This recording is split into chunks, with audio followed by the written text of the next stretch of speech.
Good evening, everybody, and welcome to another edition of Chasing Rabbits. My name is Scott Brown, and you have found my vlog dedicated to helping you become the leader you always wished you had worked for.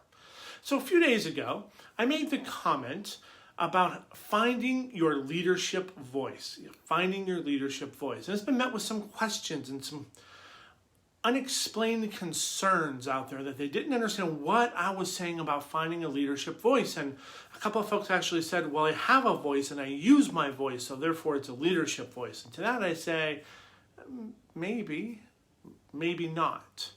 Here's what a leadership voice actually is. Your leadership voice is how you show up for your followers every single day.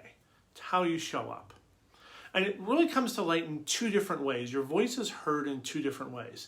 It's heard, one, through what you say, and secondly, through what you do. Because your actions sometimes speak much louder than your words. Here's what I mean by those two things. So what you say, we know that as a leader, we certainly have to communicate with those folks that are following us. We have to set an agenda. We have to be able to explain a vision. We have to be able to paint word pictures so that where we're going comes to life in our followers' mind's eye.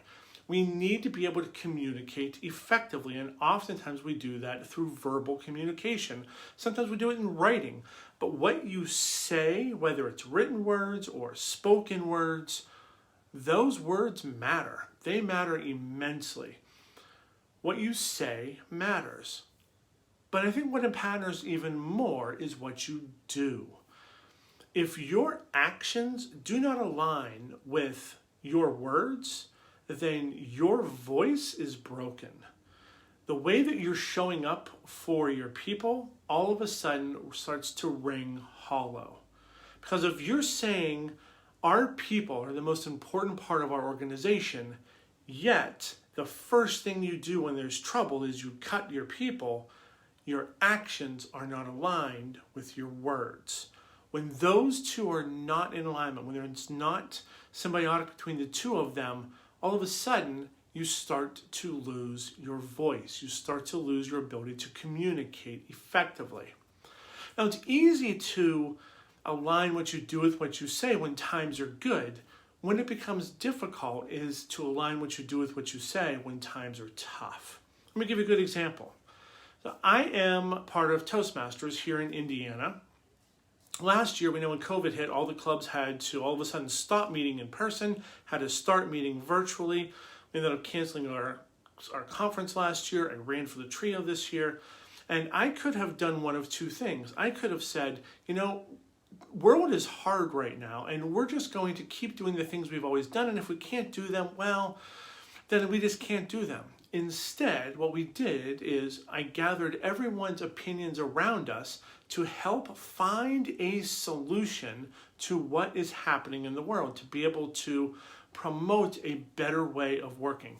I am seeing all of my former neighbors from Orlando all of a sudden all popped on at once. I have a feeling that there was a drinking game going on somewhere in St. Cloud, Florida right now, watching football, and probably some sort of beer pong being involved, because I see Chad, I see Nick.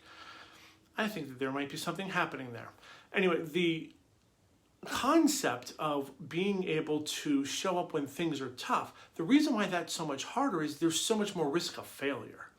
It's so much harder because you're having to make decisions that are going to impact people's lives. You're going to make decisions that are impacting careers, your organization, your future, and things can go wrong. Things can go very, very wrong. It's easy to want to protect yourself and your own interest, to make yourself look good when things are going wrong. But in those times of struggle, when all of a sudden it's not easy to lead, when aligning what you do with what you say gives you a voice that people will believe, that people will follow, that people will want to be involved with down the road. Because they know if they can trust you when times are tough, they can absolutely trust you when times are good. Having a leadership voice is just that. It's allowing your actions and your words to communicate your values to your people so they know what's important to you and they know why they should follow you. If they don't know why they should get behind you, then there's no reason for them to follow you. If your voice doesn't show that, there's no reason to follow you. So yes, you might have an idea of how you lead, but if your words and your actions don't align, nobody will actually follow you long term. They might follow you for a short term, but they won't stay behind you when the going gets tough because they know you're going to sell them out. So when you hear about leadership voice, know that it's not just the words you speak, it's not just the words that you write, but it's the actions you take when times are good and when times are tough. Hope that clears up leadership voice tonight. My name is Scott Brown. I wish you well. Have a great night. I will see you tomorrow for another edition of Chasing Rabbits. Toast on, my friends. Have a great night. And may you have a very fun time in my old neighborhood of St. Cloud, Florida. Be well.